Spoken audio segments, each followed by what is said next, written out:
The Japanese philosopher Yanagi Suetsu once said, "Make beautiful things. Make things to be used. Eliminate anything that is unnecessary." Is simplicity the key to good design? These are some of the questions I'm going to be discussing with prolific designer and architect Oki Sato.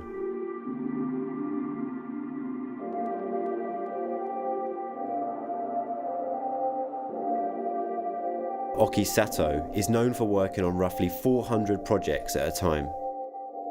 His playful yet simple style has made him one of the world's most in-demand designers. I'm on my way to his Nendo studio in the heart of Tokyo to find out what drives him to design. Hello, Oki. Good to see you. Very nice meeting you. How are you? Good. Please come in. What does a day in the life of Oki Sato look like? Basically, I wake up, I eat, I design, drink coffee, and sleep, and that's it, I guess.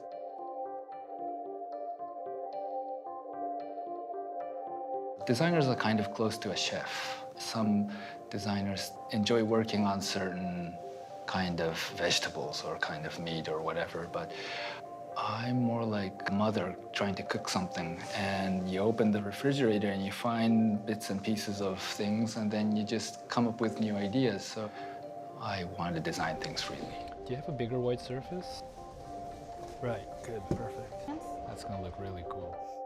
We want the lighting mainly up above the house in the middle. I think we should have like a grid so that we can control. I'm really totally addicted to design. When I start sketching, when I see physical mock-ups, when I see my products in the stores, all these moments are so magical for me. I've been studying architecture for 6 years, and I really didn't understand what design was all about. I visited Milan, the design fair.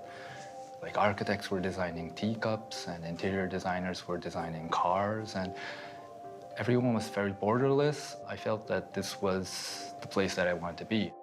I start from sketches, like a stupid manga sketch. The simpler, the better, I guess. And then we move on directly into 3D modeling, whether if it's a small chewing gum or an architectural project, it's all the same to me.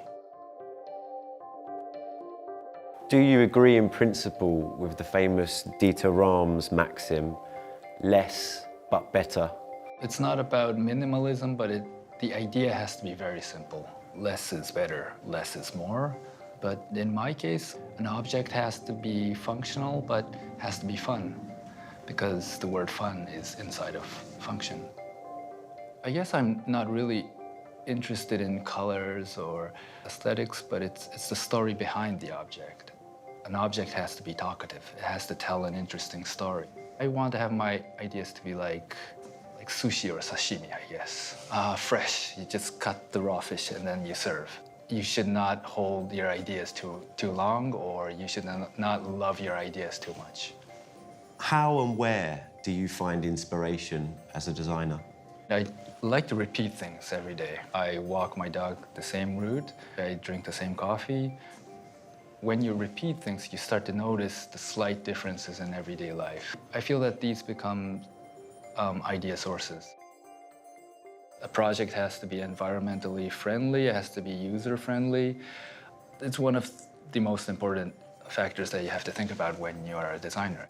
One of the projects that I worked on quite recently was a zipper. We came up with 5 different zippers, crossing, or a zipper that you can open and close 3 different fabrics. There's so many space for new ideas, or even these simple and everyday objects. Making things better is design. We cannot work on 300 projects without our 3D printers in our studio, but technology is very dangerous at the same time. Technology allows you to create things beyond your imagination, and then you start to lose the most important thing of design, which is the core idea. I think technology is about making things flat and smooth and making things perfect. And what makes people interesting is that people are not perfect. perfection makes things boring in the end. So I think the next step for technology is how to make them not smart, but stupid in the end. Maybe making pleasant mistakes. There is a capsule toy figure, which is kind of famous. It's kind of popular in Japan. Capsule contains a small figure inside. So you have to make it by yourself. Yeah. So it's a toy that encourages a child to be a designer? In a way, yes.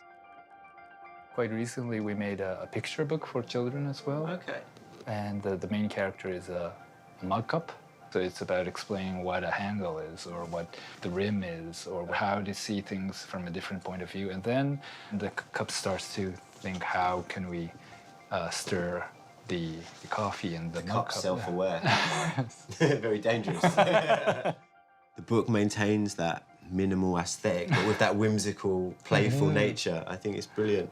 So it's always about solving problems in a very pleasant way, in a fun way. You bring a lot of emotion into what you do. So, of course, function is important, but in the end, it's all about emotions, and you're definitely right. You have a very close working relationship with the fashion legend Issey Miyake, yes. One of the most incredible designers ever to grace the planet. How did that come about? He said that there was so much paper thrown away, and I want you to design a chair for me.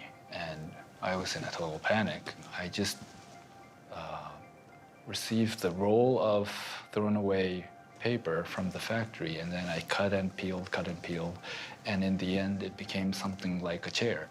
I told Mr. Miyake that this is not finished. I have to complete this. And he said that, no, you have to stop here. When you feel that it's completed, it's done, it's finished. That opened up a lot of doors for myself, a lot of freedom for me.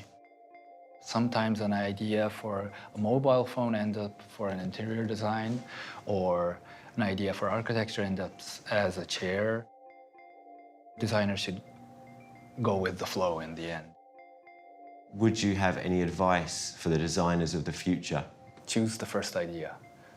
You start from a single idea. You think, maybe this is better, or I can make it better this way. And then you go all the way and you end up in the first idea. So when you get lost in a project, choose the first one, because it's the correct one.